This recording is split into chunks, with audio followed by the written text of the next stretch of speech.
بسم الله الرحمن الرحيم ومن أحسن قولا ممن دعا إلى الله وعمل صالحا وقال إنني من المسلمين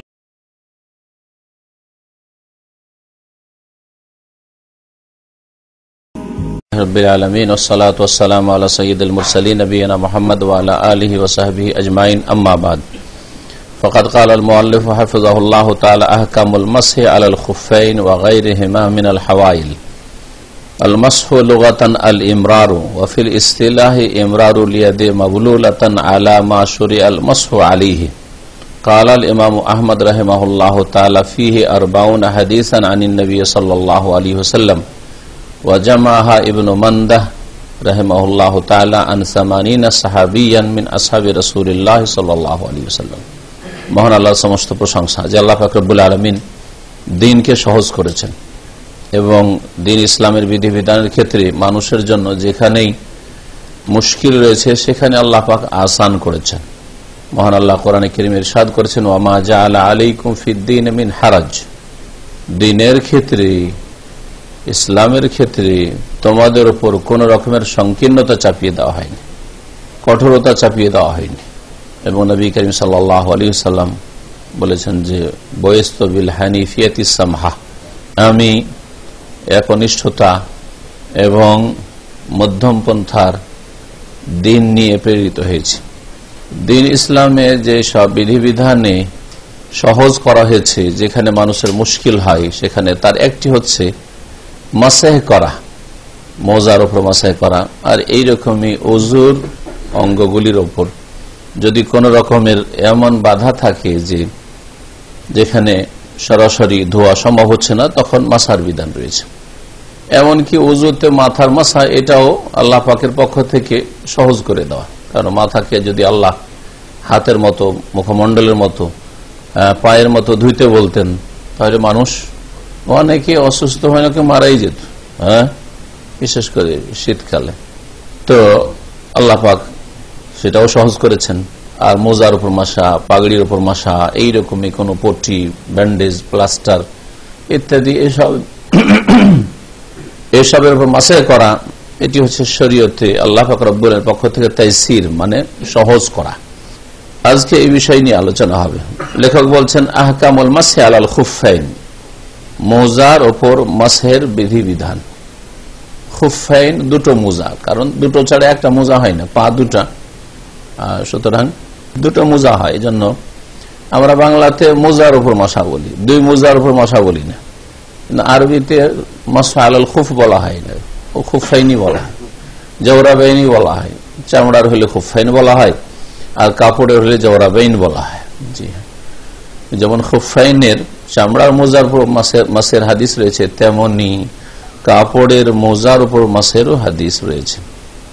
বলছেন যে মোজার উপর মাসের বিধান ওয়াগাইরেহিমা, এবং মোজা ছাড়া অন্যান্য যে সব বস্তু রয়েছে, যেগুলি মিনাল হাওয়াইল, যেগুলি আপনার ওযুর অঙ্গ এবং ধোয়ার মাঝে আড় সৃষ্টি করে। ধুইবেন, পানি দেবেন, আপনি পানি বাহির থেকে আপনি অঙ্গের উপর, ওযুর অঙ্গের উপর দিতে যাচ্ছেন, কিন্তু অঙ্গের উপর কি রয়েছে? হাইল রয়েছে, মানে আড় রয়েছে, আবরণ রয়েছে, যে কোনো আবরণ। জি, তো এমন আবরণ যে আবরণকে সরিয়ে নেওয়া একটু মুশকিল, সহজে সরিয়ে নেওয়া যায়, এখানে চলবে না, এটাও তো আবরণ রাখা আছে, তো ওযুতে ধুবেন না, সহজে সরিয়ে নেওয়া যাবে, তাই না? মাথায় টুপি আছে, তো টুপির ওপর কি মাসা চলবে? টুপি সহজে সরিয়ে নেওয়া যাবে। কিন্তু মোজা সরানো একটু কষ্টকর। তারপরে পাগড়ি অনেকে বাঁধতে চান না, অধিকাংশ লোকই বাঁধতে চান না, কোন রকম করে বেঁধেছে অথবা কারো কাছে বেঁধে নিয়েছে, তারপরে পাগড়ি খোলা আবার বাঁধা জটিল বিষয়। আসলে যারা পাগড়ি পরেছেন, আমরা পরেছি এককালে মাদ্রাসায়, মানে সবসময় পড়িনি কিন্তু ব্যবহার করেছি, ছিল কখনো হয়তো অনুষ্ঠান, তারপরে বাঁধতে পারবো না হয়তো, আর বাঁধতে পারলেও মুশকিল, আবার একবার খুলে দিলে। তো কথা হচ্ছে যে যেখানে মুশকিল সেখানে আসান, এরই অন্তর্ভুক্ত হচ্ছে ওযুর অঙ্গের যে অঙ্গগুলিতে আবরণ রয়েছে, পানি পৌঁছাতে পারছেন না, সেগুলিতে কি করতে হবে? মাসহ করতে হবে। মাসহ কাকে বলে? বলছেন আল মাসহ লুগাতান, মাসার আবিধানিক অর্থ হচ্ছে আল ইমরার মানে হাত ফিরানো, হাত বুলানো, যেই জায়গায় হাত ফেরানো, এটা হচ্ছে মাসহ।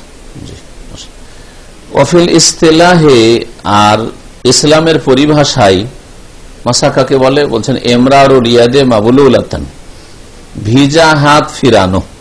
তাহলে শাব্দিক অর্থ হচ্ছে মাসাহ ইয়ামসাহ মানে হাত ফিরানো, শুকা হাত হোক আর ভিজা হাত হোক। কিন্তু শরীয়তে যখন বলবেন যে মাসা, আমি মাথা মাসা করলাম, আমি কান মাসা করলাম, আমি মুজার মাসা করলাম, তাহলে ভিজা হাত ফিরিয়ে দেবে, শুকা হাত ফিরিয়ে লাভ নেই, হবে না মাসা। ভিজা হাত ফেরানো কিসের ওপর? যেখানে সেখানে নয়। আলামা শরী আল মাসু আলিহি, ওইসব অঙ্গের ওপর, হ্যাঁ, বা ওইসব আবরণের ওপর যার ওপর মাসের শরীয়তে বিধান এসেছে, শরীয়তে তার বৈধতা এসেছে বা ছাড় এসেছে। তো আপনার খেয়াল খুশি মাসে চলবে না, হাত মুজার মাসে চলবে চলবে না, কারণ আসেনি, এইরকম শরীয়তে কোনো দলিল আসেনি। হ্যাঁ, ইমাম আহমদ রাহিমাহুল্লাহ তাআলা বলছেন মোজার মাসের ক্ষেত্রে ফিহে আরবাউন হাদিসান আনিন নবী সাল্লাল্লাহু আলাইহি ওয়াসাল্লাম, এই মাসা সম্পর্কে নবী করিম সাল্লাল্লাহু আলাইহি ওয়াসাল্লাম থেকে 40টি হাদিস বর্ণিত হয়েছে, একটি দুটি না। একটি হাদিস সহিহ সনদ থেকে থাকলে সেটা শরীয়তের একটি হুকুম প্রমাণ করার জন্য যথেষ্ট। 40টি হাদিস, তাহলে এই মাসাকে, মোজার উপর মাসাকে অস্বীকার করা হচ্ছে গুমরাহি। জি হ্যাঁ। ওয়াজামাহা ইবনে মান্দা, ইমাম ইবনে মান্দা একজন মুহাদ্দিস ছিলেন রাহিমাহুল্লাহ, তিনি সেই হাদিসগুলিকে একত্রিত করে সংকলন করেছেন। আন সামানিনা সাহাবিয়ান, 80 জন সাহাবী থেকে, 80 জন সাহাবী থেকে, মিন আসহাবে রাসূলুল্লাহ সাল্লাল্লাহু আলাইহি ওয়াসাল্লাম, রাসূলুল্লাহ সাল্লাল্লাহু আলাইহি ওয়াসাল্লামের সাহাবায়ে কেরামদের 80 জন সাহাবী থেকে তিনি হাদিসগুলি সংকলন করেছেন। অর্থাৎ বর্ণনাকারী 80 জন, এক একটা হাদিস হয়তো কয়েকজন সাহাবী বর্ণনা করেছেন, এজন্য 40টি হাদিস বর্ণনা করেছেন কয়জন সাহাবী? 80 জন সাহাবী। 80 জন সাহাবী সাক্ষী যে আমরা রাসূলুল্লাহ সাল্লাল্লাহু আলাইহি ওয়াসাল্লামকে মুজার মাসা করতে দেখেছি, বা আমাদেরকে মাসা করতে বলেছেন ইত্যাদি, বাচনিক হাদিস অথবা আমলগত কর্মগত হাদিস। জি হ্যাঁ। হুকমুল মাসি আলাল খুফাইন, মুজার উপর মাসার হুকুম কি? হুকুম যখন বলা হবে তখন ইসলামের 5টি বিধানের যে কোনো একটি বিধান ফরজ, আর এর বিপরীত হচ্ছে এই 5টা আঙ্গুল আছে না, হুকুম, কে বলতে পারেন? হুকুম ফরজ, এর বিপরীত একবারে এই দিকে, ফরজের বিপরীত, যেটা করা ফরজ আর ছাড়া ফরজ, যেটা ছাড়া ফরজ এটার নাম কি? হারাম। দুটো হইল তো, এই কাজটা হারাম, মদ খাওয়া হারাম, এটা হুকুম হইল। 5 ওয়াক্ত নামাজ ফরজ, হুকুম হইল। তারপরে দ্বিতীয় হচ্ছে সুন্নাত বা মুস্তাহাব, মুস্তাহাব বলেন সুন্নাত, আর যেগুলো নফল ভালো কাজ সবগুলিকে শামিল হবে ব্যাপক অর্থে। হ্যাঁ, মুস্তাহাব। হ্যাঁ, আর এর বিপরীত হচ্ছে না, সুন্নাত আর বিদআত, ওটা হচ্ছে আপনার, এটা হচ্ছে ফিকহের আলোচনা। আমাদের সাবজেক্ট কি? ফিকহ। ফিকহে যখন বললো সুন্নাত, তো সুন্নতের মুস্তাহাব বললেন, তাহলে ভালো, মুস্তাহাব বললাম ওই জন্য।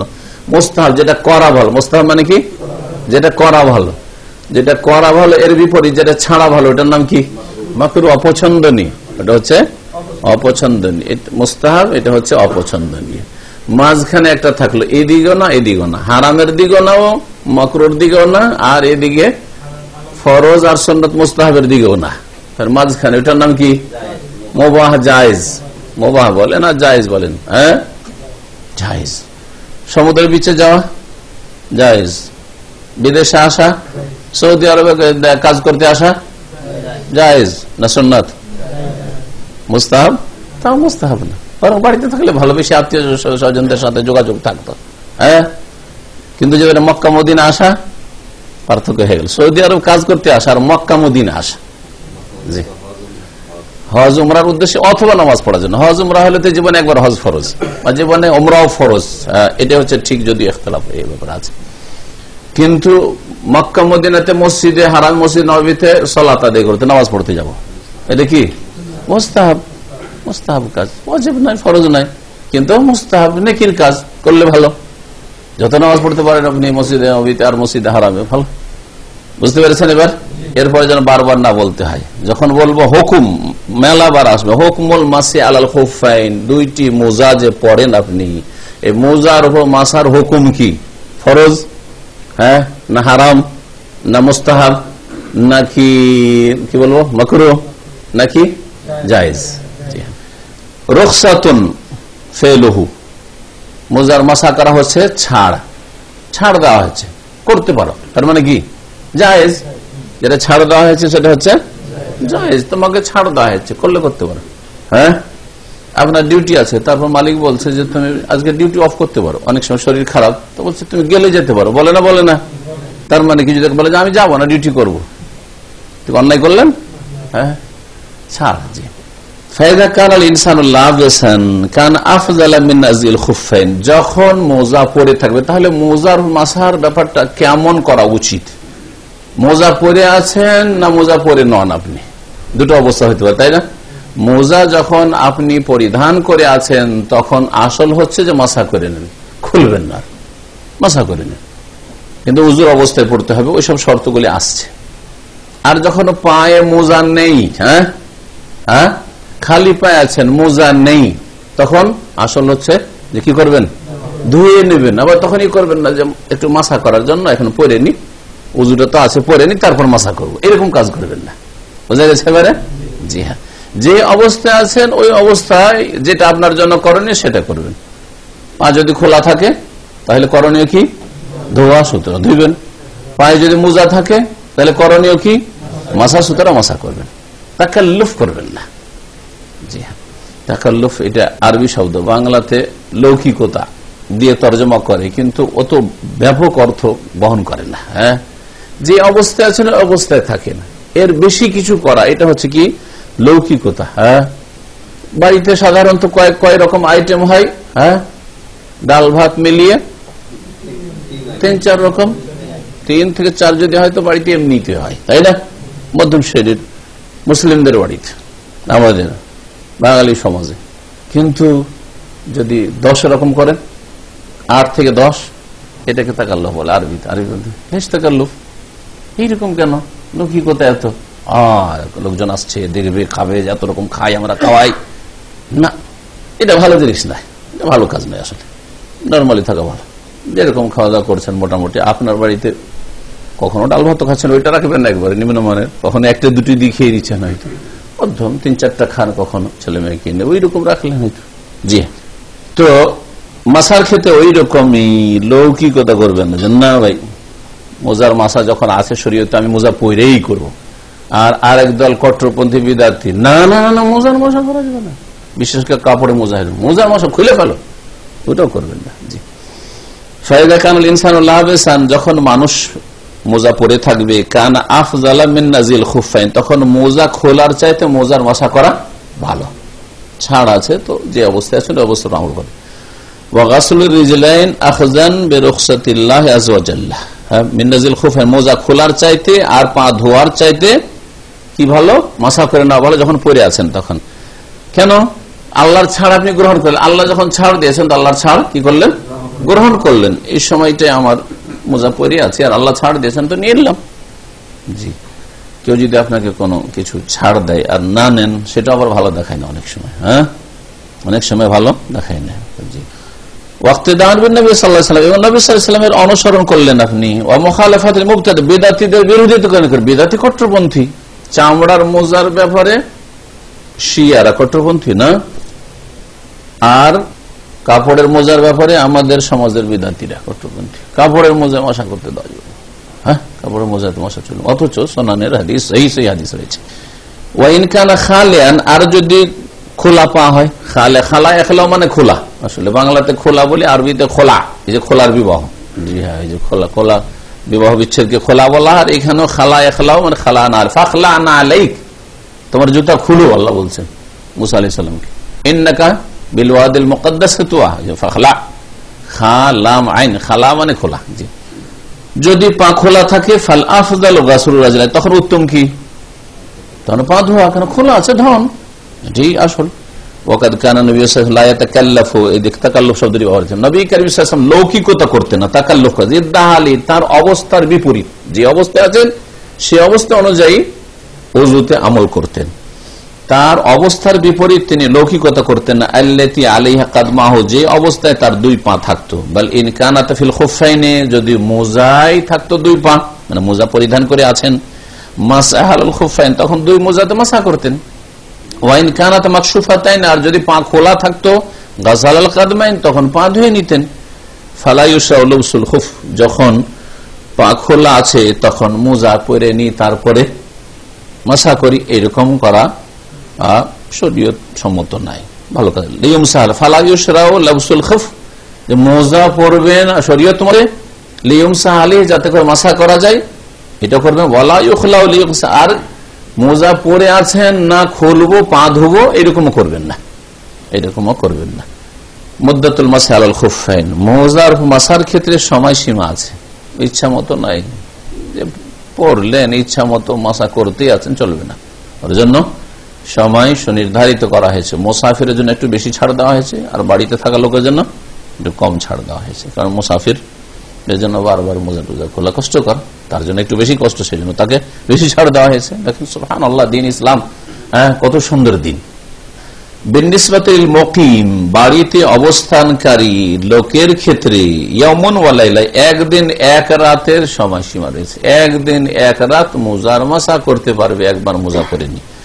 বিনিসবাতে মুসাফিরা, মুসাফিরের ক্ষেত্রে কেমন মুসাফির হইতে হবে? এমন সফর ইউবিহুল কাসার, যাতে তার জন্য সালাত নামাজ কসর করা জায়েজ হয়। তাহলে মুসাফির শুধু নিজে আপনি মুসাফির বললে হবে না, শরীয়তের দৃষ্টিতে মুসাফির হইতে হবে। শরীয়তের দৃষ্টিতে মুসাফিরকে, যেই ব্যক্তি এত দূরে সফর করে গেছে যেটাতে কি করা যাবে, সালাত কসর করা যাবে, পক্ষে আনুমানিক 80 কিলোমিটার। একদল বলছেন যে 48 মাইল মানে 80 কিলোমিটারের মতো হয়, তারা কিলোমিটার দিয়ে বলছেন। আরেক দল বলছেন এই ব্যাপারে যেহেতু খুব শক্ত অকাট্য এরকম দলিল নাই স্পষ্ট, সেই জন্য তারা বলছেন যে সেখানকার দেশাচার যেটাকে সফর বলা হয় সেটা সফর, আর দেশা যেটাকে সফর বলা হয় না সেটা সফর নয়। কিন্তু সাধারণত দেখলে অধিকাংশ আল্লাহর জমিনে মোটামুটি 80 কিলোমিটারের কাছাকাছি গেলে এটাকে সফরই মনে করা হয়।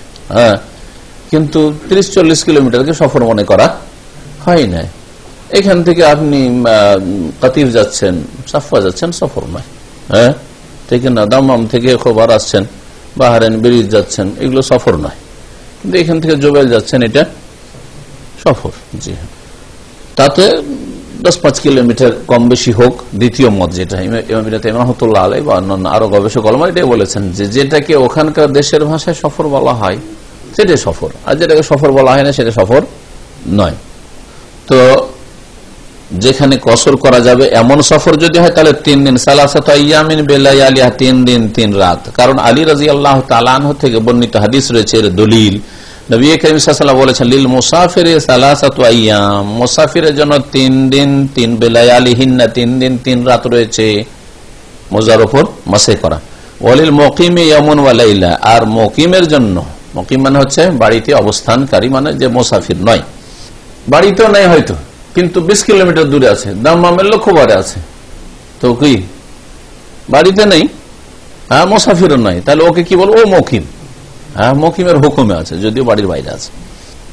অথবা সফরে আছে কিন্তু সফর 4 দিনের বেশি হয়ে গেছে, মক্কা গেছেন 1 সপ্তাহের জন্য, আগে থেকে নিয়ত করে গেছেন আমি থাকবো 1 সপ্তাহ, 4 দিনের বেশি থাকবো, তাহলে আপনি মুসাফির না। মক্কায় পৌঁছে গিয়ে মুসাফির না, রাস্তাতে মুসাফির। যতক্ষণ যাচ্ছেন মুসাফির, আবার যখন ওখান থেকে আসছেন রাস্তাতে মুসাফির, কিন্তু যতক্ষণ আপনি ওখানে আছেন 1 সপ্তাহ ধরে বা 5 দিন ধরে, 5 দিন থাকলে আপনি মুসাফির না ওখানে। এটা হচ্ছে সঠিক মত। যে কোনো জায়গায় যদি আগে থেকে অবস্থান করব নিয়ত করে নেন যে 4 দিনের বেশি, 5 দিন বা তার বেশি, তাহলে আপনি মুকিম সেখানে।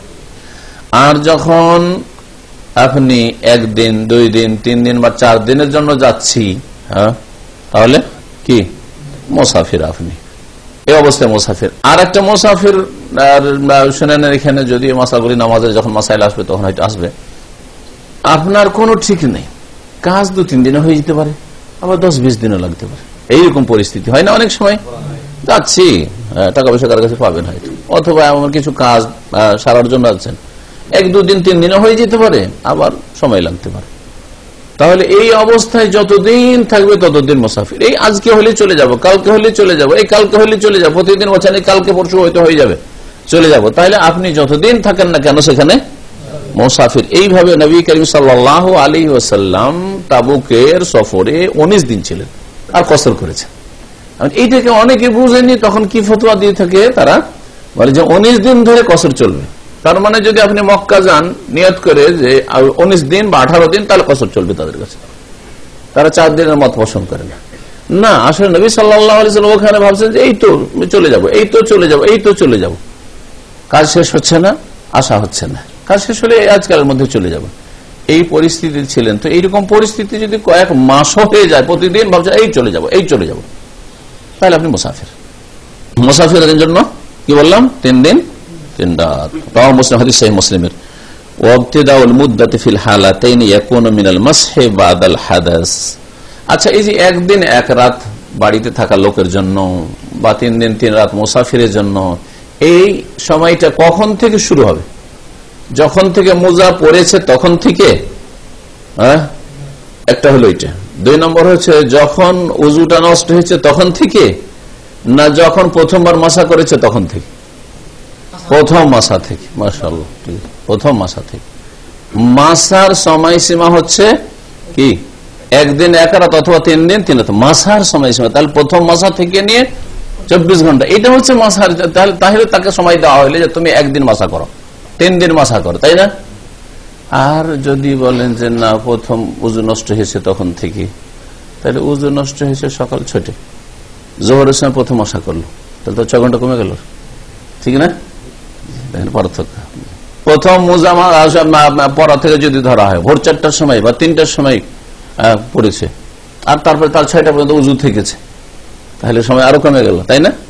প্রথম মাসা থেকে শুরু করে 24 ঘন্টা বা 3 দিন 3 রাত, ওই কথা বলছেন। ওয়াবতিদাউল মুদ্দাতি, আর সময় শুরু হবে ফিল হালাতাইনের উভয় অবস্থায়, মানে মুকিম অবস্থায় আর মুসাফির অবস্থায়। কখন থেকে? ইয়াকুনু মিনাল মাসহি বাদাল হাদাস, উযু নষ্ট হওয়ার পরে যে প্রথম মাসা করলেন ওই মাসা থেকে শুরু, ফার্স্ট মাসা থেকে শুরু। শুরুতুল মাসহি আলাল খুফাইন ওয়া নাহবিহা, 2 মোজা বা অন্যান্য যে আবরণগুলি রয়েছে সেগুলির উপর মাসা করার কিছু শর্তাবলী রয়েছে। শর্তগুলি শুনেন। বলছে ইউশতারাতু লিল মাসহি আলাল খুফাইন, মোজার মাসা করার জন্য শর্ত রয়েছে। ওয়া মা ইয়াকুম মাকামাহুমা, অথবা মোজা, চামড়ার মোজা বিকল্প যেগুলি, মিনাল জাওয়ারিব, কাপড়ের মোজা, ওনের মোজা, সুতির কাপড় হোক আর ওনের কাপড় হোক, যাই হোক, পাতলা হোক আর মোটা হোক, মোজা হইলি হলে পাতলা হোক অথবা মোটা হোক। অনেকে বলে পাতলা না, পাতলা হলে কি হলো? জি হ্যাঁ, যাকে মোজা বলা যাচ্ছে যে মোজা এবং পা স্পষ্ট দেখা যাচ্ছে না সেটা মোজা। এই যে জাওয়ারেব বললো, তাহলে খুফ চামড়ার মোজা আর জাওয়ারেব, জাওরাব হচ্ছে কাপড়ের মোজা। অন্যহার এইরকম অন্যান্য বস্তুগুলি। প্রথম শর্ত আইয়ালবাসাহা বাদা কামালি তাহারাহ বিলমা, পানির দ্বারা পূর্ণ পবিত্রতা অর্জনের পরে সেটা পরিধান করবে।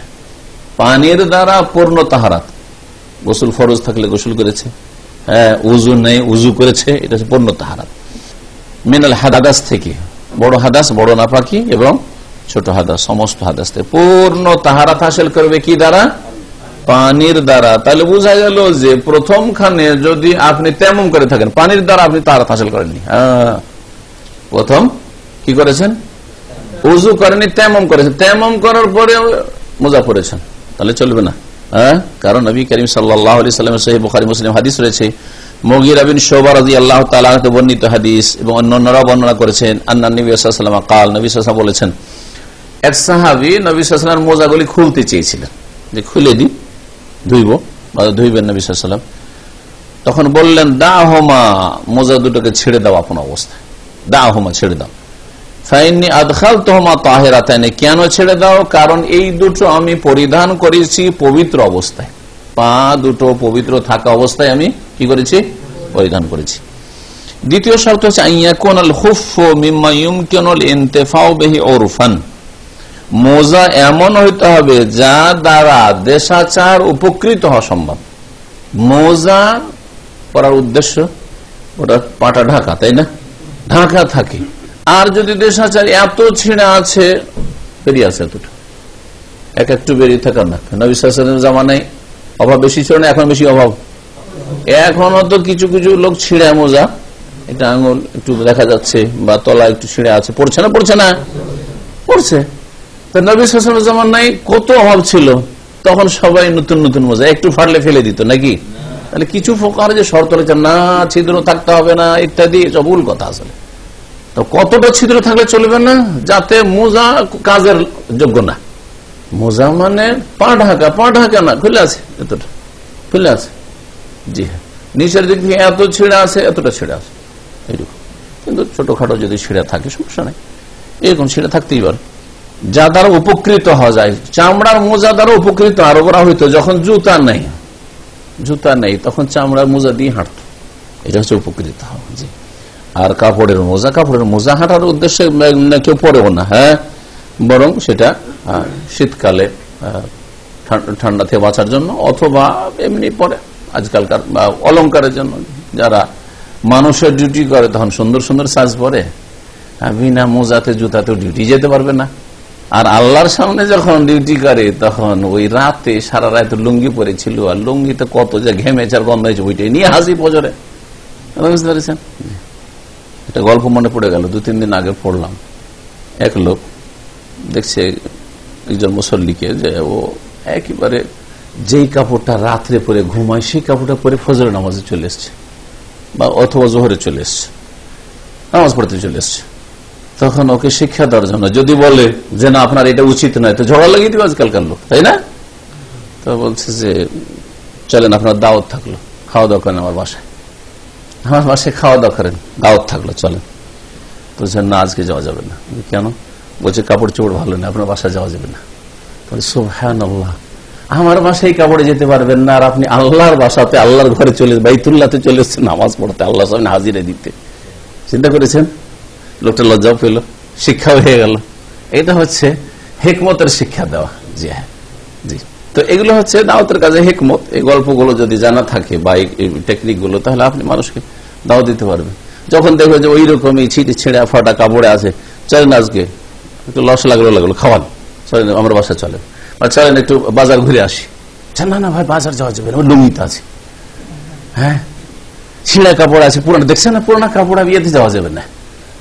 তখন ওকে বললেন যে আপনি আল্লাহর ঘরে কি করে আসেন ওই কাপড় পরে, আল্লাহর সামনে কি করে হাজিরা দিলেন, অথচ কফিলের সামনে হাজির হইতে লজ্জা পান। জি।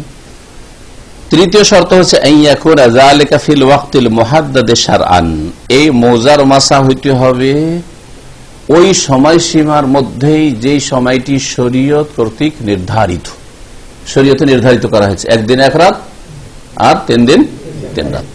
4 নম্বর শর্ত হচ্ছে, তাহলে কেউ যদি সফরে 3 দিনের বেশি করে হবে না, তাই না? বাড়িতে থেকে 1 দিনের বেশি কেউ যদি মোজার মাসা করতে থাকে তাহলে হবে না। মোজার মাসায় যখন হলো না তখন উজু হলো না, উজু যখন হলো তো নামাজ হবে না। হালকা কথা নয়, আসল বিষয়গুলি বুঝতে আপনাকে।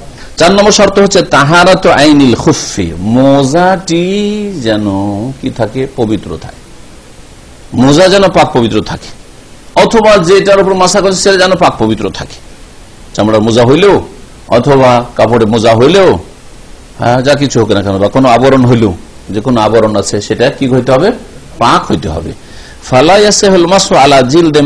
সুতরাং কোন মৃত জীব জন্তুর চামড়ার উপর মাসা চলবে না। মোজা হচ্ছে এমন জন্তুর যেটা মৃত, তাহলে চলবে না। আউকালবিন, অথবা কুকুরের চামড়া দিয়ে মোজা তৈরি করা চলবে না। এটা হলো কি, নাপাক। আচ্ছা, এর চাইতে ভিন্ন নাপাক বুঝায়, আপনার মোজাতে পেশাব লেগে আছে, মোজাতে পায়খানা লেগে আছে, হ্যাঁ, মোজাতে রক্ত লেগে আছে, চলবে না? নাপাকে আছে, নাপাক যেন না হয়, ইত্যাদি ইত্যাদি। এতক্ষণ তো মোজার মাসার কথা হইল। পাগড়ির উপর মাসা বলছে, পাগড়ির উপরে মাসার জন্য 2টো শর্ত রয়েছে, তাহলে পাগড়িতেও মাসা চলবে, মনে রাখেন। জি। এক শ্রেণীর ফুকাহারা পাগড়ির উপর মাসাকে মানে না, তারা বলছে না, পাগড়ির উপর মাসা না, পাগড়ির সাথে কপালে মাসা করতে হবে, হ্যাঁ, আর এখান থেকে নিয়েছে কিছু চুল ছুঁতে হবে। পাগড়ি দিয়ে তো চুল ঢাকাই থাকে, শুইতে হবে। আর সেটা কতটা 4/1 আর এইখান থেকে তখন ওই হানাফি মাযহাব ফতোয়া নিয়েছে যে রোগরাস মানে মাথার 4/1 হচ্ছে ফরজ, ওইটা আপনি করে নিলেন এখানে, তারপরে পাগড়ির উপর হাতটা ফিরিয়ে দেন। জি, ওটা অ্যাডিশনাল অতিরিক্ত হইল তাদের কাছে। কিন্তু নবী করিম সাল্লাল্লাহু আলাইহি ওয়াসাল্লাম জীবনেও 4/1 অথবা অর্ধেক অথবা 3/1 এইরকম মাথার মাসা কখনো করেননি। খালি মাথাতেও করেননি আর পাগড়িতেও করেননি, বরং পূর্ণ মাথায় কি করেছেন, মাসায় করেছেন। যেমন উজুর অধ্যায়ে বিস্তারিত আলোচনা করেছি। এইরকমই শাফি মাযহাবে 2-4-5টা ছুলি হয়, এদিক থেকে ওই দিক থেকে একটু ছুঁয়ে নেন। আর এই ফতোয়া থেকে ওরা কি করে, কি ওই মারওয়ার উপর ওমরা করার পরে ছোট ছোট কেচি নিয়ে এই ফুটপাতে এগুলো দাঁড়িয়ে থাকে, আর 2-3-4টা চুল এখান থেকে কেটে দিল। আর এক শ্রেণীর বাবুরা যারা একটু চুল টুল দেখাতে চায়, তার বলছে কাজটা তো ভালোই হইলো, চুলটাও ঠিক থাকলো, আমার উমরাটাও হয়ে গেল। কিন্তু জানে না যে জাহেল যে উমরা হইল না, উমরা হইল না তার, কারণ পূর্ণ মাথা থেকে আপনাকে মন্ডন করলে পূর্ণ মাথা করতে হবে।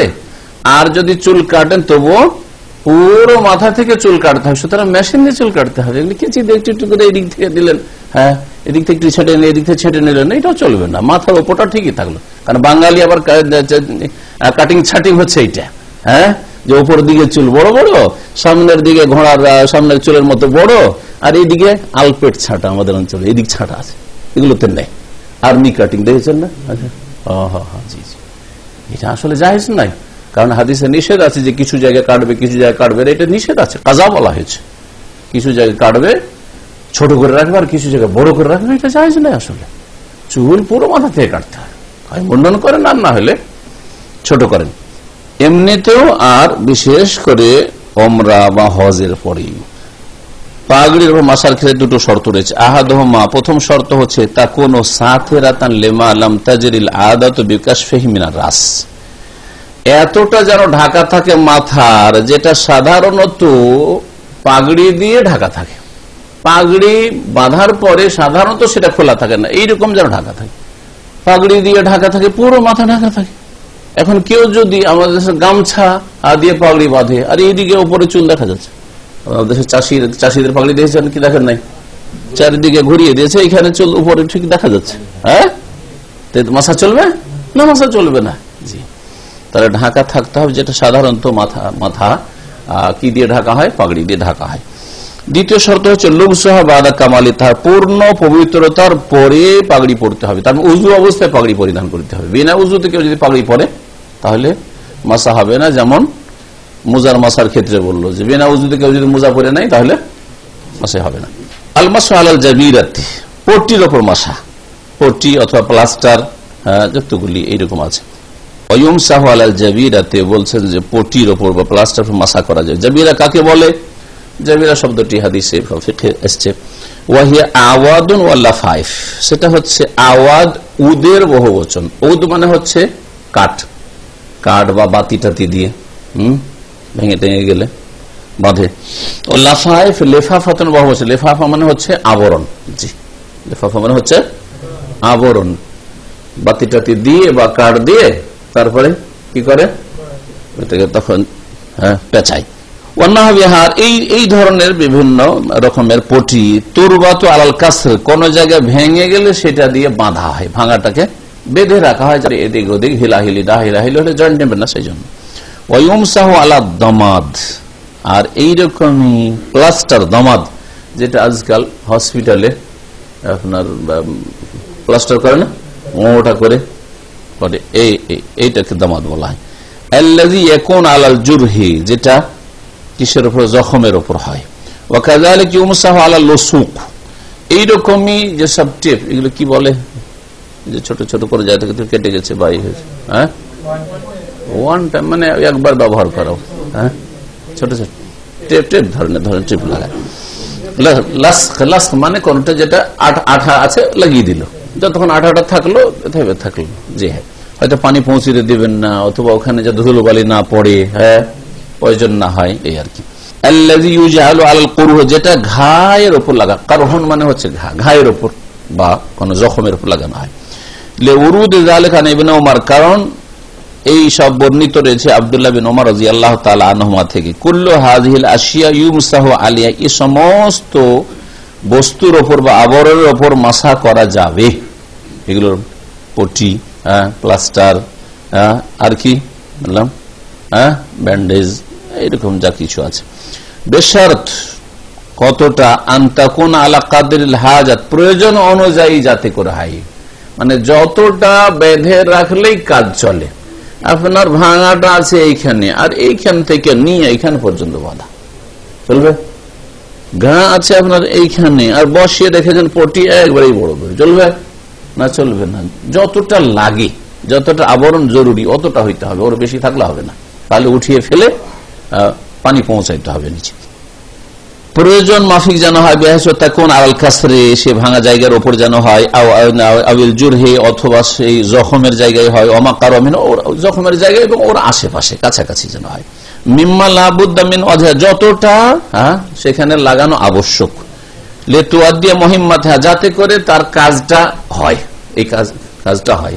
শুধু ঘায়ের উপর তো লাগানো যাবে না, ঘায়ের আশেপাশে চারিদিকে তো একটু একটু বাড়িয়ে লাগাইতে হবে, অতটা আর অনুমতি। ফাইন তাজাওয়াজাত কাদার আল হাজা, প্রয়োজনের বেশি যদি চলে যায় পারে, লাজিমাহু নাজউ মা যাদা আনিল হাজা, প্রয়োজনের বেশি যেটা লাগানো আছে সেটা উঠিয়ে ফেলতে হবে। প্রয়োজনের বেশি যেটা লাগানো আছে সেটা উঠিয়ে ফেলতে হবে। যেমন পেন্টের ক্ষেত্রে পড়েছেন মাসালা, পেন্ট অথবা ওই যে নখ পালিশ গুলো, মহিলাদের, এগুলো উঠিয়ে ফেলতে হবে যেগুলো গাঢ় হয়ে আছে, ঠিক আছে।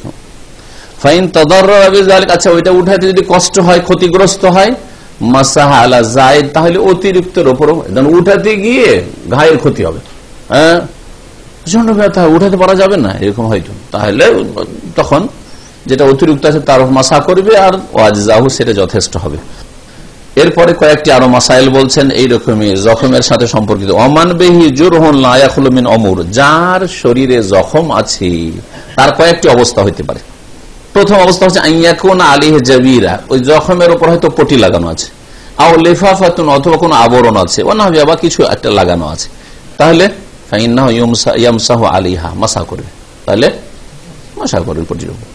দ্বিতীয় হচ্ছে আল্লাহ ইয়াকুন আলিহি জাবিরাতুন আও লিফাফা, কোনো আবরণ নয় আর কোনো পটি নেই। ফাইন লাম ইয়াতাদাররার বিগাসলিল জুরহি, তাহলে দেখতে হবে যে এর উপর দিয়ে যদি জখমের উপর দিয়ে, ঘায়ের উপর দিয়ে পানি বহানো হয় তো এতে ক্ষতি হবে কি? যদি ক্ষতি হয় তাহলে করবে না, কিন্তু ক্ষতি যদি না থাকে তাহলে ধুইবে। ফাইন লাম ইয়াতাদাররার বিগাসলিল জারহি বা জুরহি আও মাসহি গাসালাহু আও মাসাহু, যদি ধোয়া সম্ভব হয়, ধুইলেও ক্ষতি নেই তাহলে ধুইবে। আর যদি দেখা ধুইলে ক্ষতি হবে কিন্তু মাসাই করা যাবে, তাহলে মাসাই করবে, তাহলে মাসাই করবে। আপনারা জানা আছে আপনাদেরও কারো কেটেছে বা জখম হয়েছে, হয়নি? তারপরে ঘাটা প্রায় শুকাবার দিয়ে, ঘা এখন আছে কিন্তু শুকা হয়ে আছে, তখন ওর উপরে আমরা উজু করেছি, ধুয়েছি, কিন্তু একেবারে কাঁচা ঘা, তাজা, এখন ধুইলেই আবার রক্ত বইতে শুরু করবে, তাই না? বা বড়ভরা হয়ে যাবে, তখন এই ক্ষেত্রগুলি ক্ষতি, রোগ বৃদ্ধি করবে বা রোগের আরোগ্যে বিলম্ব হবে, এগুলি হচ্ছে ক্ষতির আশঙ্কা। রোগ বৃদ্ধি হওয়া অথবা রোগের আরোগ্যে বিলম্ব হওয়া অথবা ক্ষতিগ্রস্ত হওয়া, এটা ছিল দ্বিতীয় অবস্থা। তৃতীয় অবস্থা হচ্ছে আল্লাহ ইয়াকুন আলিহি জাবিরাতুন ওয়ালা লিফাফা, কোনো পটিও নাই, কোনো আবরণ নাই, ওয়ায়াতাদাররারু বিল মাসা, করলেও ক্ষতি হবে, ধুইলেও ক্ষতি হবে, ধোয়া যাবে না, মাসা করা যাবে না, এরকম যদি হয় মারাত্মক, তাহলে ফাইন্নাহু ইয়াতায়াম্মামু বাদা ফারাগি মিনাল উযু, উযু করার পরে উযুর, আর সেটা ওই জায়গাটি উযুর অঙ্গের ভিতরে পড়েছে, তাই ওই জায়গাতে পানিও পৌঁছাতে পারলো, ধুইতেও পারলো না আর মাসাও করতে পারলো না, তাহলে কি করবে? উযু করবে ওই জায়গাটুকু বাদ দিয়ে, তারপর ওই জায়গা যেহেতু বাদ থাকলো সেই জন্য একটা তায়াম্মুম করে নিবে, একটা তায়াম্মুম করে নিবে। উযু শেষ করার পরে তায়াম্মুম করে নিবে। ওয়ালা তুশতারাতুল মাওয়ালাতু বাইনাল উযু ওয়াত তায়াম্মুম, এই তায়াম্মুম করার জন্য উযু আর তায়াম্মুমের মাঝে পরস্পরতা শর্ত নাই, অর্থাৎ যেমনই উযু করা হলো সাথে সাথে এমন করতে জরুরি নাই। ধরেন উযু করার 10 মিনিট হয়ে গেছে, 15 মিনিট হয়ে গেছে, আর তারপরে তখন সব অঙ্গগুলি শুকিয়ে গেছে, তারপরে তায়াম্মুম করলে অসুবিধা নেই। যেমন উযুর অঙ্গগুলির ক্ষেত্রে গত সপ্তাহে আলোচনা হয়েছে বা তার আগের সপ্তাহে যে পরস্পরতা জরুরি, যাতে করে মাঝখানে গ্যাপ না হয়। এরকম উযু আর তায়াম্মুমের মাঝখানে গ্যাপ হলে এই ক্ষেত্রে কোনো অসুবিধা নাই। কোন ক্ষেত্রে? যখন দেখছেন যে এমন ঘা, যে ঘায়ের ওপর পানিও বহানো যাবে না আর মাসাও করা যাবে না, তখন কি করতে হবে? বললো উযু করে নেবে, ওই জায়গাটুকু বাদ দিবে, আর ওই জায়গার জন্য কি করতে হবে? তায়াম্মুম করে নিবে। মাহাল্লুল মাসহি মিন হাযিহিল হাওয়াইল, এই যে আবরণগুলি রয়েছে, এই আবরণগুলির ওপর যে মাসা করবে, তো কোনখানে মাসাটা? মোজার মাসা কোনখানে হবে? মোজা নিচেও মোজা আছে, তাই না? তো নিচের দিকে করবে না উপর দিকে করবে? উপর দিকে করবে তো কতটা? ওই পা বরাবর না, পায়ে উপরে এই যে টাকনার উপরে যে আছে, আপনার হাঁটুর কাছাকাছি হয়তো আপনার মোজা দিয়ে ঢাকা, চোখগুলো তো করতে হবে। হ্যাঁ হ্যাঁ, তো বলছে ইউমসাহু জাহিরুল খুফফি ওয়াল জাওরাব, বলছেন যে চামড়া এবং কাপড়ের মোজার ওপর ভাগের উপর মাসা করতে হবে, ওপর ভাগের উপর মাসা করতে হবে। ওয়ায়ামসাহু আকসারাল আমামা, পাগড়ির মাসার ক্ষেত্রে পাগড়ির অধিকাংশ ভাগের কি করতে হবে? মাসা করতে হবে। পাগড়িতে ঝুলেও থাকে, তো ওই দিকে মাসা করবে না? করবে না। যে মাথার উপর পাগড়ি আছে, এই পাগড়ির অধিকাংশের উপর হইল। ওয়ায়াখতাসু যালিকা বিদাওয়াইরিহা, আর পাগড়ির মাসা বিশেষ ভাবে খাস কার সাথে? এই যে গোলাকার হয়ে আছে দাওয়াইর, হ্যাঁ দায়রা। রিং রোডকে তারিক দায়রি বলে, যারা রিয়াজ সফর করেছেন দেখেছেন। রিং রোডকে কি বলে? তারিক দায়রি বলে, কারণ রিয়াজে বেশি আছে রোডগুলি। আর তারপরে আপনার ওই যে গোলচক্কর গুলি এখানে আছে বা বিভিন্ন শহরে আছে, ওগুলো কি বলে? দৌয়ার বলে। দাঁড়ায় দৌড়া মানে হ্যাঁ ঘোড়া, ঘোড়া, জি, চক্কর লাগানো ঘোড়া। তো ঘুরিয়ে ঘুরিয়ে পেঁচায় না, ইয়ে কি বলছে, পাগড়ি। তো পাগড়ি যে গোল করে বাঁধা আছে, ওই গোলাকারের উপর মাসা করতে হবে। ইউমসাহু আলা জামিল জাবিরা, আর যেটা পটি আছে বা প্লাস্টার আছে, পুরোটা মাসা করতে হবে। আলাহ ওয়াসফালিহা, এখন এখানে করে ধরেন ভাঙা, এদিকেও ঢাকা এদিকেও ঢাকা, এইখানে কি মোজার মাসার মতো করবেন যে ওপর ভাগে মাসা করে দিলেন? না না, এইদিকেও মাসা করতে হবে, এইদিকেও মাসা করতে হবে, পুরোটা মাসা করতে হবে। এইভাবে সব দিকে মাসা করতে হবে। মিম্মা হুয়া ফি মাহালিল গাসলে, যতটুকু ধোয়ার স্থানের ভিতরে আছে, ধোয়ার স্থান সেই পর্যন্ত। মানে এখানেও যদি থাকে ওদিকে আর প্রয়োজন নেই, ওদিকে আর মাসা করার কোনো প্রয়োজন নেই, কারণ ওদিকে ধোয়াই, আল্লাহ ধোয়ারই বিধান দেননি। একটা শুধু পয়েন্ট আছে, সিফাতুল মাসহি আলাল খুফাইন ওয়া নাহবিহিমা, মোজার উপর মাসের বিবরণ, তরিকা, ওয়া নাহবিহিমা বা এইরকমই যে সব আবরণগুলি রয়েছে, এগুলো মাসার তরিকা কি, কেমন করে মাসা করবেন? বলছে আইয়াদা আসাবিয়া ইয়াদাইহি মাবুল্লাতাইন বিল মাই, পানির দ্বারা দুই হাতের আঙ্গুলগুলিকে ভিজিয়ে, দুই হাতকে ভিজিয়ে কি করবে? আঙ্গুলগুলিকে রাখবে কোথায়? আলা আসাবি রিজলাইহি, দুই পায়ের আঙ্গুলের উপর, হাতের আঙ্গুলকে পায়ের আঙ্গুলের উপর রাখবে। সুম্মা ইউমিরহুমা ইলা সাকিহি, তারপরে সেই দুই হাতকে ফেরাবে কতদূর পর্যন্ত? তার পায়ের গোছা, এই যে টাকনার ওপরে যাচ্ছে, টাকনার ওপর দিকে আর যাওয়া দাও, টাকনা পর্যন্ত, এই পর্যন্ত। ইয়ামসাহু রিজলাল ইউমনা বিল ইয়াদিল ইউমনা, ডান পায়ে মাসা করবে ডান হাত দ্বারা। ওয়া রিজলাল ইউসরা, বাম পায়ে মাসা করবে বিল ইয়াদিল ইউসরা, বাম হাতের দ্বারা। তাহলে কি করবেন? এই ডান হাত নেবেন, ডান হাত নিয়ে আর বাম হাত বাম পায়ের উপর। যখন মাসা করবেন তো হাতের আঙ্গুলগুলো এরকম চিপে রাখবেন না, একটা অপরের সাথে জড়িয়ে রাখবেন না, ফাঁক ফাঁক করে রাখবেন। এটা মাসার সময় হাতের আঙ্গুলগুলিকে কি করে রাখবে? ফাঁক ফাঁক করে। ওয়ালা ইউকারিরুল মাসার, মাসা একাধিকবার করবেন না, একবার। এই কথা চিন্তা করবেন না যে 3 বার করে ধোয়ার ব্যাপার সবার ছিল তো 3 বার মাসা করবো না, 3 বার মাসা নয়, একবার শুধু মাসা করবেন। আলী রাদিয়াল্লাহু তাআলা আনহু থেকে একটি হাদিস বর্ণিত রয়েছে যে লাউ কানা দ্বীনু বির-রাই, মানুষের খেয়াল খুশি, মানুষের যুক্তির ভিত্তিতে যদি দ্বীন ইসলামের বিধিবিধান হইতো, তাহলে লাকানা আসফালাল খুফফি আউলা বিল মাসহি মিন আলাহু, তাহলে মোজার নিচের ভাগ মাসা করাটা বেশি যুক্তিসঙ্গত হইতো মিন আলাহু, উপরের ভাগের তুলনায়। অথচ রাসূলুল্লাহ সাল্লাল্লাহু আলাইহি ওয়াসাল্লাম কি করেছেন? মাসা করেছেন ফি আলা খুফাইহি বা ফি আলা খুফাইহি, মোজার উপর ভাগের মাসা করেছেন, নিচের ভাগে মাসা করেননি। তিনি যে যুক্তির কথা বলেছেন ওইটা একটা যুক্তি, আর শরীয়তে যে মোজার উপর ভাগে মাসা রয়েছে এর যুক্তি রয়েছে, ওর চাইতে বেশি শক্তিশালী যুক্তি। যুক্তি, মানুষের দৃষ্টিভঙ্গি চেঞ্জ হলে যুক্তি চেঞ্জ হয়ে যেতে পারে, তাই না? যেমন যার দৃষ্টিভঙ্গি হবে তেমন তার যুক্তি হবে। বুঝছেন না? বুঝছেন না? আপনার দৃষ্টিভঙ্গি যে খাই না খাই আমি ছেলে মেয়ে স্ত্রী নিয়ে বাড়িতে থাকবো, হ্যাঁ, তাহলে আপনার দেশে থাকা তাকে আপনি প্রাধান্য দিচ্ছেন, দৃষ্টিভঙ্গি যেহেতু চেঞ্জ। আর জন বলছে ভাই ছেলে মেয়েকে যদি সুখে রাখতে পারি আর ভালো খাওয়াইতে পারি আর দূরেও থাকতে হয়, হ্যাঁ, বাপ মা থেকে ছেলে মেয়ে থেকে, তাই ভালো। ও দৃষ্টিভঙ্গি আলাদা, পয়সা, ঠিক না, বা একটু সুখের জীবন ছেলে মেয়েদের। আর আর কেউ বলছে আমি সুখের জীবনটা চাই না, ও গাছের তলায় বাস করো, বিবি বাচ্চা নিয়ে বাস করো। দৃষ্টিভঙ্গি চেঞ্জ হওয়ার জন্য দুজনের রাস্তা চেঞ্জ, একজন বসে বিদেশে তো আরেকজন বাড়িতে থাকো, ঠিক কিনা? জি হ্যাঁ। তো ঠিক ওই রকমই বিষয়টি আলী রাদিয়াল্লাহু তাআলা বলছেন যে যুক্তির ভিত্তিতে মাসা যদি হইতো তাহলে কি হইতো? মাসা পায়ের তলায় হইতো। কেন? ওনার যুক্তি, উনি যুক্তিতে বলছেন যে এটা করতে হবে, কিন্তু তোমরা যুক্তি পেশ করিয়ে না, নবী যেটা করেছেন সেটা করে এটা বলতে চাইছেন। উনি যে যুক্তিতে ইঙ্গিত করেছেন সেটা হচ্ছে যে কেউ এই যুক্তি পেশ করতে পারে যে ধুলো লাগছে মোজার কোন দিকে? নিচে, তো ধুলো লাগলো নিচে, সুতরাং মাসা করব নিচে, এটা হলো একটা যুক্তি। কিন্তু শরীয়তে যে অপর ভাগে মাসের কথা বলা হয়েছে তাতে আর এক যুক্তি আছে এর চাইতে বেশি সূক্ষ্ম আর শক্তিশালী, হ্যাঁ, সেটা হচ্ছে যে নিচে এমনি ধুলো লেগে আছে, আর তারপর তাতে যদি মাসায় করা যায় তাহলে ধুলোগুলো ঝরবে না আরো, হ্যাঁ, আঠা হয়ে লেগে যাবে আপনার মোজার তলায়, লাগবে না? লাগবে না? আর যখন লেগে যাবে, এক তো মাসা করলেন তখন একটু পানি পৌঁছে রসলো, হ্যাঁ, পানি লাগলো, আর তারপরে ধুলো লেগে আছে, তখন গন্ধ বেশি হবে কি হবে না? তো পায়ের তলায় আরো গন্ধ বাড়বে। এমনি তো মোজার পায়ের তলায় গন্ধ করে, আর আরো গন্ধ বাড়বে কি বাড়বে না? সুতরাং এই যুক্তি দেখেন, এই যুক্তি কি বলে যে মাসা করতে হবে কোথায়?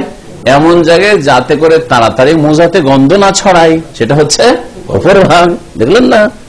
এই জন্য বললাম যে মানুষের যখন দৃষ্টিভঙ্গি, নোক্তায় নাজার, মানুষের দৃষ্টিভঙ্গি যখন চেঞ্জ হয়ে যায় তখন মানুষের কাজকর্ম চেঞ্জ হয়ে যায়, ভাষা চেঞ্জ হয়ে যায়। একজন মানুষ মুমিন, আল্লাহ ভীরু, হ্যাঁ, তার সামনে দুনিয়াও আছে, আখেরাত আছে, কিন্তু দুনিয়া আখেরাতের তুলনায় তুচ্ছ। সুতরাং সে দুনিয়ার জন্য অত মরিয়া নয়, আসলো আসলো না হলে আসলো, আর এটা আল্লাহ যা খাচ্ছে আলহামদুলিল্লাহ, দিন তো পার হয়ে যাচ্ছে, কিন্তু আমার আখেরাত ঠিক রাখতে হবে, আখেরাত ঠিক রাখতে হবে। কিন্তু অধিকাংশ লোকের দৃষ্টিভঙ্গি যেটা নগদ নগদ শরীরের চাহিদা পূরণ হচ্ছে, হ্যাঁ, ঘুম, একটু ঘুমের দরকার, ফজর ছাড়লো, জামাত ছাড়লো, তাই না? হ্যাঁ, জি হ্যাঁ, পয়সার দরকার, সুতরাং কিছু হারামও খেলো, জি হ্যাঁ, জি হ্যাঁ, রাতারাতি বড় লোক হইতে হবে, এই পয়সা দিয়ে কতদিনে আমার ঋণ পরিশোধ করবো, সুতরাং 9-6 এদিক সেদিক করতে হবে। দুনিয়াকেই যখন গন্তব্যস্থান মনে করে নিয়েছে তখন তার কাজকর্ম, ভাষা, চাল চলন, হ্যাঁ, সবকিছু চেঞ্জ হয়ে গেছে। আল্লাহ পাক যেন বুঝার তৌফিক দান করেন, আর যা কিছু আমরা শুনলাম তা থেকে আমাদেরকে যেন উপকৃত করেন, আমাদের পরিবারকে উপকৃত করেন, আমাদের দুনিয়া আখিরাতকে আল্লাহ পাক ভালো করেন। ওয়া সাল্লাল্লাহু আলা নবিয়িনা মুহাম্মদ ওয়া আলা আলিহি ওয়া সাহবিহি আজমাইন।